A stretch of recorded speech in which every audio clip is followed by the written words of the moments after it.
그림이 이렇게 나왔는데 똑같은 그림이 우리가 알고 있는 그림입니다. 고체가 액체가 되려면 열을 공급해 줘야 되지? 내 입장에서는 열을 공급한 건데 거꾸로 이 물질, 고체의 입장이 되어봐. 고체 입장에서는 열을 흡수하는 거야. 그죠? 얘가 열을 흡수해야 액체가 될 수 있는 거야. 그때 얘가 흡수한 열을 뭐라고 불러주냐? 고체가 액체로 변하는 걸 융해라고 하잖아. 융해열이라고 불러주는 거야. 자, 고체가 액체로 변할 때 열을 흡수해야 된다. 맞죠? 그때 흡수하는 열의 이름은 뭐다? 융해열이다. 이렇게. 앞에서 배웠던 상태 변화 이름에다가 열자를 붙여서 흡수되는 열인지 방출되는 열인지만 구분해 주면 돼요. 됐죠? 두 번째, 액체가 기체가 될 때도 열을 흡수해야 되죠. 그럼 액체가 기체가 되는 걸 기화라고 하니까 이 열의 이름은 기화열일 겁니다. 그래서 융해열 흡수, 기화열 흡수라는 표현을 쓰고 있어.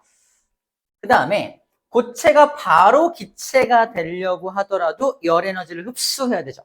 이때는 승화열이라고 불러주는 거야. 중요한 건 흡수해야 한다는 겁니다. 그래서 이런 말이 있어요. 봐봐. 융해열 방출이라는 말은 있을 수가 없는 말이야.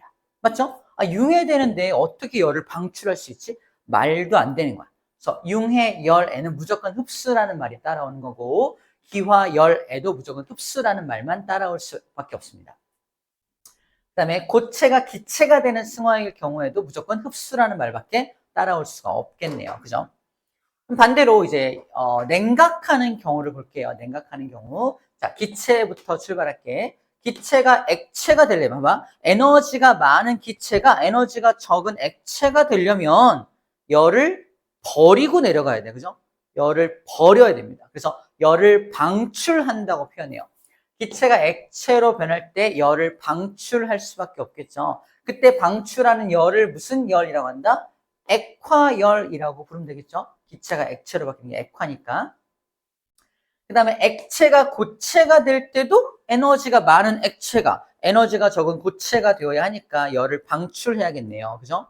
그래서 이때는 응고열 방출이라고 씁니다. 그리고 기체가 바로 고체로 변하는 승화 있죠? 기체, 고체, 승화에서도 에너지가 엄청 많은 기체가 에너지가 되게 적은 고체가 되어야 하니까 가장 많은 양의 에너지를 방출하게 되겠네요. 이때는 승화열 방출이 되겠네요. 마찬가지로 액화열 흡수라는 말은 있을 수가 없는 말인 거야. 그래서 마찬가지로 응고열 흡수라는 말도 말이 안 되는 말인 거야. 응고될 때는 무조건 열을 방출해야만 하는 겁니다. 그렇겠구나. 자, 상태가 변할 때 열을 흡수해야 되는 상태 변화도 있고 열을 방출해야만 하는 상태 변화도 있구나라는 정도로만 정리해주면 됩니다. 첫 번째 열 에너지의 출입에 대한 내용이야. 끝났어. 자, 자, 그 다음에 우리가 또 살펴봐야 될 게 뭐냐면 현재 이 고체가 책에는 온도가 안 나왔는데 한번 설정을 해볼게. 설정을 해서 고체가 만약에 한 0도씨짜리 고체라고 쳐볼게요. 얘한테 열을 가합니다. 열을 가하면 바로 상태가 변하는 건 아니야. 얼음도 열을 가해서 몇 도가 되어야 녹는 거야? 이제 0도에 도달해야 녹는 거야. 냉동실에서 이제 막 꺼낸 얼음은 냉동실 온도와 같은 온도인 영하 18도에서 영하 20도쯤 됩니다. 그러니까 바로 녹지 않지. 온도가 올라가다가 몇 도가 되면 녹기 시작한다? 0도가 되면 녹기 시작해. 그 온도를, 녹기 시작한 온도를 녹는 점이라고 불러줘. 녹는 점. 녹는 점까지 온도가 올라가야 액체로 드디어 변하기 시작하는 거야.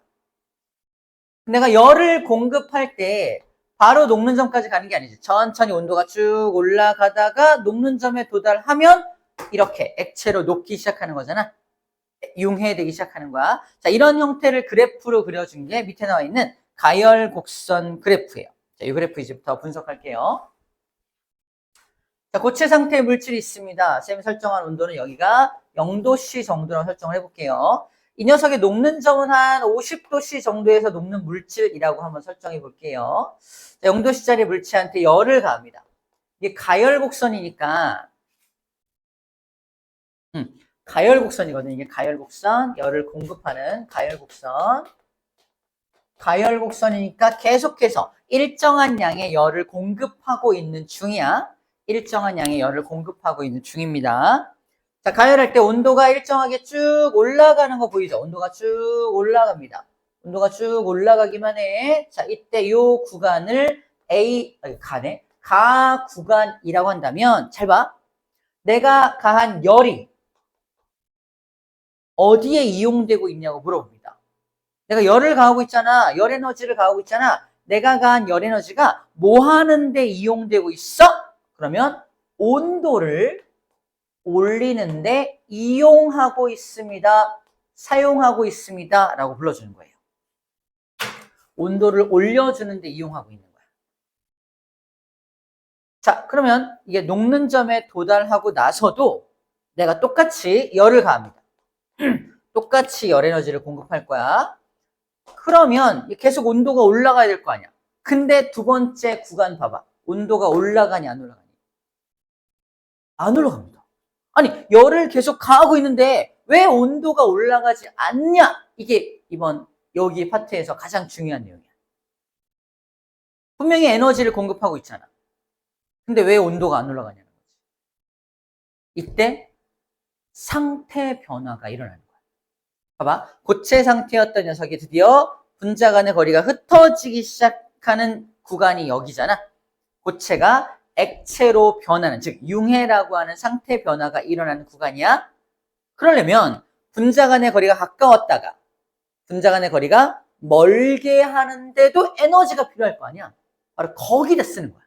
내가 가한 열을 온도 올릴 새가 없어. 지금 상태 변화해야 돼. 이런 뜻이야. 야, 내가 열 가했는데 왜 온도 안 올라가? 상태 변화하는데 이용해야 돼. 라는 겁니다. 그래서 나라는 구간에서는 내가 가한 열을 어디다 쓰고 있니? 아, 여기서는 첫 번째 구간에서는 온도 올리는 데 사용했다면 두 번째 구간에서는 상태를 변화시키는데 이용하고 있습니다. 라고 표현한다는 겁니다. 상태를 변화시키는데 이용하고 있어요. 그래서 온도 올릴 새가 없어요. 그래서 온도는 일정하게 유지가 되는 겁니다. 안 변해요. 온도가 변하지 않습니다. 자, 계속 열을 공급하는 중이야. 근데 어느 순간부터는 다시 또 온도가 올라가기 시작합니다. 요 구간, 요게 그럼 어떤 일이 벌어진 거지? 상태 변화가 끝난 거야. 상태 변화가 다 끝나고 나서는 또 내가 간 열 가지고 뭐 한다? 다시 온도를 올리는데 이용하고 있는 게 다라는 구간인 거지. 그럼 액체 상태로 온도가 쭉 올라가겠네요.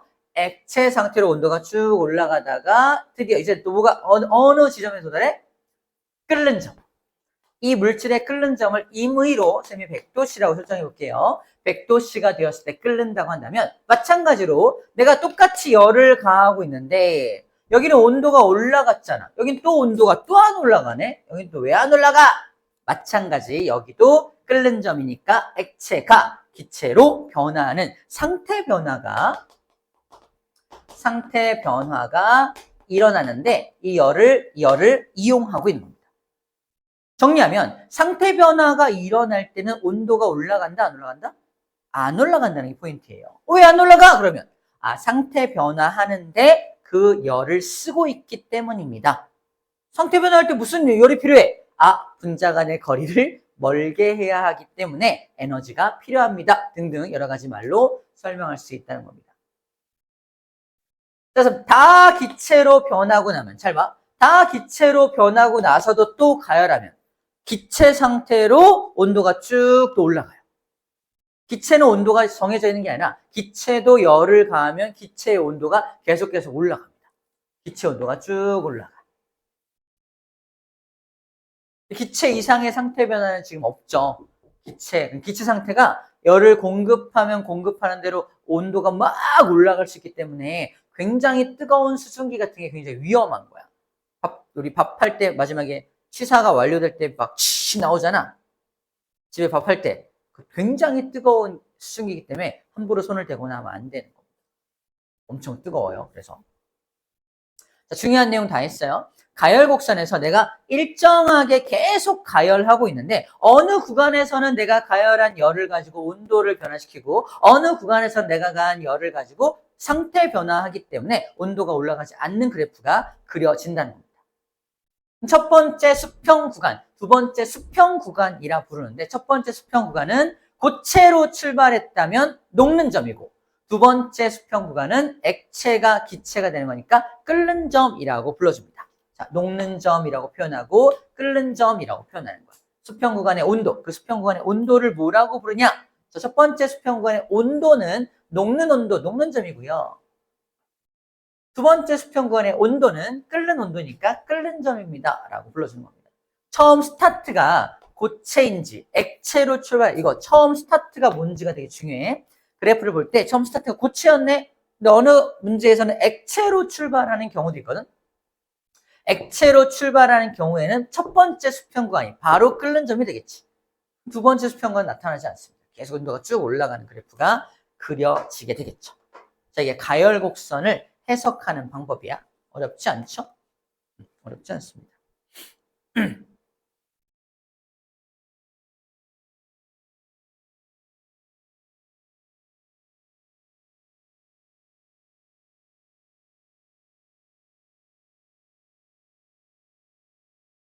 조금 보강을 좀 하면 책에서 이런 말들을 하고 있네요. 너무 당연한 얘기들인데 우리에게 좀 가르쳐 주려고 하고 있네요. 무슨 얘기냐면 오른쪽에 보면은 이거 비교해봐 이러고 있어요. 이거 비교해봐. 30도짜리 물이 있고 10도짜리 물이 있어. 누가 더 열 에너지가 많아? 당연히 30도짜리지. 당연히 얘가 온도가 높으니까 더 많은 열을 함유하고 있겠네요. 그죠? 당연한 얘기입니다. 그 다음에 온도가 똑같아. 근데 하나는 고체고 하나는 액체, 하나는 기체야. 셋 중에 누가 가장 에너지가 많아? 당연히 기체가 에너지가 많겠지. 온도는 똑같더라도 기체 상태라면은 에너지를 더 많이 함유하고 있는 겁니다. 물론 이건 다른 물질이겠죠. 서로 다른 물질인데 하나는 고체 물질, 액체 물질, 기체 물질이 있어. 온도는 똑같아. 근데 하나는 기체야. 기체가 가장 많은 에너지를 품고 있다. 온도 같더라도 상태가 기체인 게 가장 에너지가 많다라는 거야. 예를 들어서 0도짜리 물이 있고 0도짜리 얼음이 있어. 0도가 얼음도 존재할 수 있는 온도고 물도 존재할 수 있는 녹는 온도거든요. 그때 0도짜리 물이 있고 0도짜리 얼음이 있을 때 누가 더 에너지가 많다? 당연히 물이 에너지가 많다는 겁니다. 상태가 액체니까, 그죠? 물이 더 에너지가 크다라고 되어 있죠. 융해가 일어나는 곳이 응고가 일어나는 곳이지. 이 에너지가 똑같은 거야. 다시 융해가 일어날 때 온도와 에너지와 응고가 일어날 때 방출하는 거. 예를 들어서 융해라는 게 고체가 액체로 변할 때 필요한 들어가야 되는 에너지가 있잖아. 이 에너지. 그리고 액체가 고체가 되려면 방출해야 되는 에너지가 있잖아. 이 에너지 값이 어떻다는 거야? 당연히 똑같겠지, 그지? 그래서 당연히 똑같으니까 같다라고 쓰고 있는 겁니다. 같은 이유로 기화열과 액화열도 당연히 똑같아 하는 거야. 같은 양의 열이 들어가고 같은 양의 열이 나와야 하는 거지. 그죠? 당연한 얘기인데 한 번 더 정리해주고 있는 부분이에요. 오케이. 자, 이제 냉각 곡선을 살펴봅시다. 냉각 곡선. 자, 냉각 곡선도 매우 쉬워요. 자, 지금 방금 한 게 이해가 됐다면 냉각 곡선도 같은 논리로 이해할 수 있는데, 자, 처음 출발한 게 액체로 출발하고 있고요. 이건 냉각 곡선이니까 에너지가 점점 이게 약간 냉장고 같은 곳에 넣어 놓은 상태라고 보면 돼. 자, 다시 말해서 냉각. 냉각이라는 걸 시키는 중이야. 냉각을 시키고 있다. 냉각을 시키고 있다. 냉각을 시키면 액체 상태의 물질을 냉각을 시키면 온도가 쭉 떨어지겠죠. 내가 냉각하는 요 힘으로 뭐가 떨어지고 있는 구간이야? 온도가 떨어지는 구간이 갑니다. 당연한 거 아니야? 냉각하면 온도가 떨어지지. 그런데 얘가 액체였던 녀석이 드디어 어느 점까지 온도가 떨어지면 어느 점에서는 액체가 고체로 변하잖아. 즉 상태가 변하죠. 분명히 여기도 냉각을 하고 있어. 내가 냉각을 하고 있는데 잘 봐. 온도가 더 이상 떨어지지 않아. 뭐야? 수평 구간이 나타나죠. 내가 냉각을 계속하고 있는데 온도가 한동안 안 떨어져. 왜 그럴까 이건? 상태 변화하니까 맞아. 상태 변화해서 온도가 안 떨어지는 건데 상태 변화하니까 왜 온도가 안 떨어지지? 적응 기간이라서 되게 좋은 줄인데, 자 이제 열 에너지의 입장으로 보면 봐봐. 냉각을 막 하고 있으니까 온도가 떨어져야 돼. 근데 이 어느 점에 도달하면 뭐가 뭐로 변하는 거야? 액체가 고체로 변하는 거지. 그러면 액체가 고체로 변할 때 뭘 방출해야 된다고? 열 에너지를 방출해야지. 맞죠? 봐봐. 밖에서는 나를 막 냉각하고 있어. 근데 내가 상태가 변하면서 내가 열을 방출해야 돼. 그러니까 온도가 떨어져야 하는데 내가 방출한 열로 온도가 안 떨어지게 유지하는 거야. 이해돼? 그걸 적응하는 중이라고 말할 수도 있겠다. 그죠?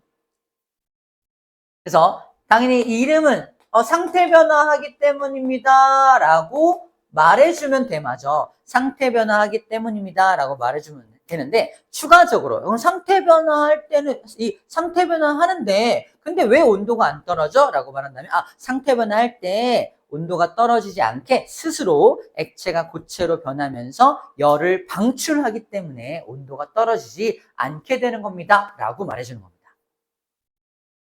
상태 변화할 때 이유가 있는 거죠. 그 이유를 얘기를 추가적으로 해주면 되는 겁니다. 자, 그래서 전부 다 고체로 바뀌고 나서도 계속 냉각 중이라면 고체 상태로서 온도가 쭉 떨어지게 되겠죠. 그래서 아까 쌤이 얼음을 영하 18도씨짜리 냉동실에 넣고 얼음을 얼리면 몇 도까지 떨어진다? 영하 18도까지 온도가 쭉 떨어지게 되는 거야. 열평형이라고 불러줍니다. 다도 마찬가지로 내가 냉각한 것 때문에 온도가 떨어지는 그런 구간이 되겠죠.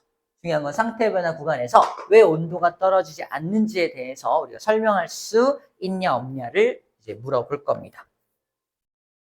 그렇구나. 그래서 온도가 떨어지지 않는구나 라는 거예요. 오케이. 어려운 거 없습니다. 어려운 거 없고요. 뭐 다른 건 문제 풀면서 하면 될 것 같아요. 다 배웠고 중요한 포인트는 배웠으니까 일단 냉각 구성까지 문제를 좀 풀어볼게요. 오른쪽에 문제 있죠? 문제 풀어봅시다.